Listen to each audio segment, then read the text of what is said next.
High বন্ধুরা, দেখো আমি রিঠা মাছ রান্না করব। কিভাবে রান্না করছি তুমি দেখো। যে কড়াইটা চাপানো হয়ে গেছে, গরম করছি কড়াইটা। যে তেল গরম হয়ে গেছে, এখন মাছগুলো আমি দিয়ে দেবো। মাছগুলো আমি ভেজে নেব। মাছগুলো এখন আমি ভেজে নেবো। যে মাছগুলো দিয়ে দিচ্ছি। এবার ফোনটা এক হাত দিয়ে ধরেছি আর এক হাত দিয়ে করছি, তো ওই জন্য আমি তোমাকে ভালোভাবে নিতে পারছি না। এটা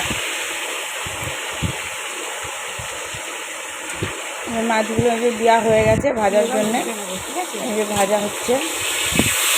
মাছগুলো উল্টে নিলাম, পিস করে উল্টে নিচ্ছি মাছগুলো আমি।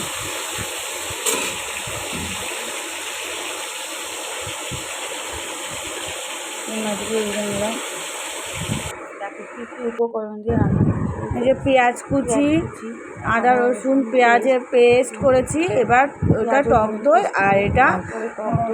আর এটা হচ্ছে আবার টমেটো কেচাপ। এবার আমি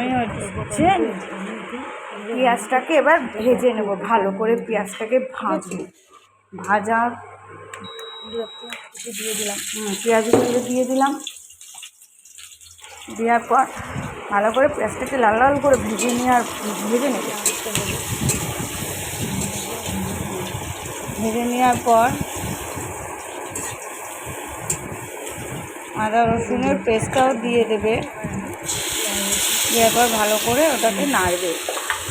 ভালো করে আদা রসুনের পেস্টটাকে ভালো করে নেড়ে নেবে, যেন গন্ধ আদা রসুনের জন্য গন্ধটা ছেড়ে যায়। তারপর জিরে গুঁড়ো, লঙ্কার গুঁড়ো,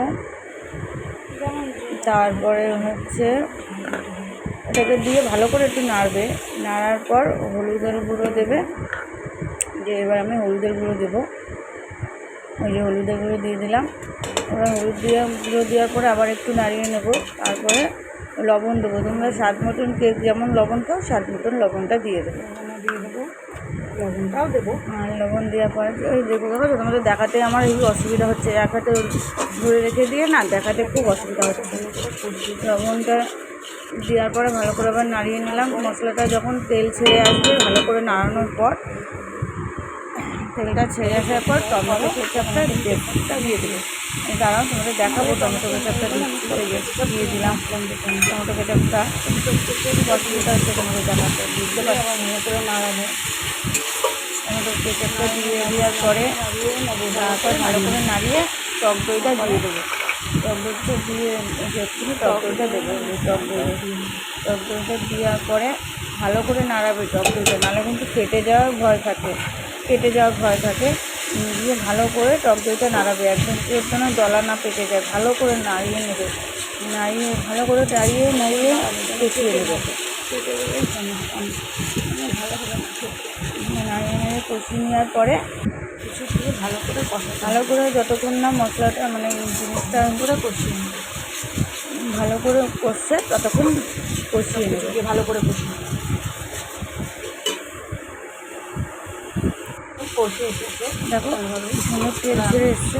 জল দিয়ে বেশি না, অল্প করে জল এই যে এবার জলটা দিয়ে দেবে।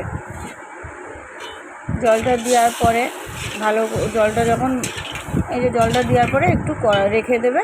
যখন জলটা ভালোভাবে ফুটে উঠবে, যে জলটা দিয়ে রেখে দিলাম আমি 5-10 মিনিট রেখে দিলাম। দেওয়ার পরে এবার যখন জলটা যে ফুটে উঠেছে তরকারিটা, তখন ওই মাছগুলো আমি দিয়ে দিলাম। মাছগুলো দিয়ে দেওয়ার পরে ভালো করে একটু ফুটিয়ে নেবে। ভালো করে ফুটিয়ে নেওয়ার পরে দেখো তো কত সুন্দর হয়েছে কালারটা। দেখেছো? হ্যাঁ বন্ধুরা, এবার এই মাছটা আমি নামিয়ে নেবো, পরেই নামিয়ে নেবো। যেটা একটু বলে নিই, যদি আমার ভালো রেসিপি তোমরা যদি দেখতে চাও, তাহলে আমার ফলো করবে, কমেন্ট করবে, শেয়ার করবে। টাটা বন্ধুরা।